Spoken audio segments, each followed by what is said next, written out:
BA first year, BCom, BSc के लिए important class है। हिंदी लिटरेचर के लिए सेमेस्टर फर्स्ट, सेकंड और सेमेस्टर फोर्थ के लिए भी इम्पोर्टेंट क्लास है सेकंड ईयर वालों के लिए। और यह है विष्णु प्रभाकर अष्टावक्र। सबसे पहले विष्णु प्रभाकर के बारे में पढ़ लेते हैं। तो विष्णु प्रभाकर का जन्म 21 जून 1912 को उत्तर प्रदेश के मुजफ्फर जिले के मीरनपुर गांव में हुआ था। इनकी प्रारंभिक शिक्षा गांव की पाठशाला में हुई।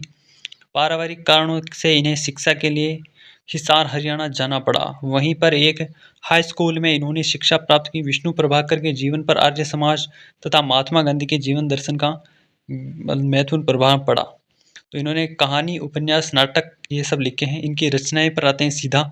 ढलती रात, स्वजयी उपन्यास, संघर्ष के बाद, कहानी संग्रह, वन प्रभात, डॉक्टर नाटक, प्रकाश और परछाइयाँ, 12 एकांकी, अशोक, जाने अनजाने, संस्मरण और रेखाचित्र, आवारा मसीहा, शरद चंद्र की जीवनी, आवारा मसीहा इनकी सर्वाधिक चर्चित कृति रही है। अष्टावक्र शारीरिक रूप से कमजोर एक ऐसा चरित्र है जिसकी जीवन संघर्ष हिला देने वाला है। दिक्कत यह है कि तथाकथित सभ्य समाज के पास इन जैसे के लिए कोई जगह नहीं। जो कमजोर होता है उनके लिए कोई जगह नहीं। अष्टावक्र जो है पूरी इससे रिलेटेड है।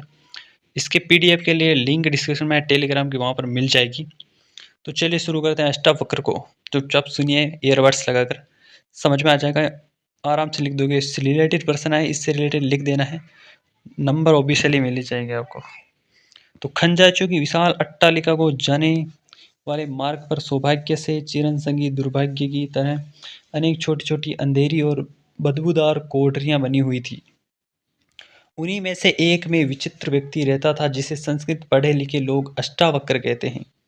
उसके पैर कवि की नायिका की तरह बल खाते थे और उसका शरीर हिंडोल की तरह झूलता था। बोलने में वह साधारण आदमी के अनुपात से 3 गुना समय लेता था। वर्ण श्याम, नयन निरय, शरीर एक शाश्वत खाद से पूर्ण, मुख लंबा और वक्र, वस्त्र कीट से चिकटे, यह उसका व्यक्तित्व। और इसमें यदि कुछ कमी रह जाती तो उसे सिन के सड्डा के पूरा कर लेते। इस आखिरी बात के लिए उसकी माँ अक्सर उसकी लानत मलानत किया करती थी। तो उसका जो है फिजिकली कैसी कंडीशन थी वो बताई है बंदे की अष्टावक्र के अंदर। तो उसकी माँ, जी हाँ उसकी माँ और केवल माँ ही थी। सुना है कि बाप भी नहीं थे, पर अष्टावक्र उन्हें याद रख सके इतना परिचय होने से पूर्व ही वे चल बसे। इन बातों से को आज 30 वर्ष बीत गए हैं। मतलब पापा की डेथ हुए 30 वर्ष हो गए हैं। तब से अकेली माँ ही उसका पालन पोषण करती है। खंजाचियों के वंश के नौनिहालों की राय में उसकी माँ ने स्नेह, इनका अस्तित्व तथा इनकी अष्टावक्र की वृद्धि की बाढ़ मार दी थी। उसका भोलापन मूर्खता की सीमा रेखा को पार कर गया था।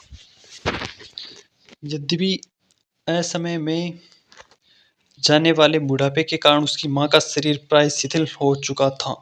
वह कुछ लंगड़ा कर भी चलती थी और निरंतर अभावों से झूलते झूलते चिड़चिड़ियापन भी उसकी चित्संगति में बन चुका था ना।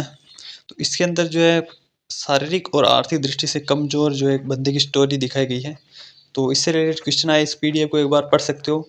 वैसे इससे रिलेटेड क्वेश्चन आए तो आप को लिख देना है जैसा मैंने समझाया अभी आपको। तो यहाँ पर ऑफिशियली आपको 10 नंबर या 2 नंबर का आएगा एक रचनाओं में से, तो वो मैंने बता दी है, वो मिल जाएंगे। आज के लिए बस इतना ही। Take care, bye bye.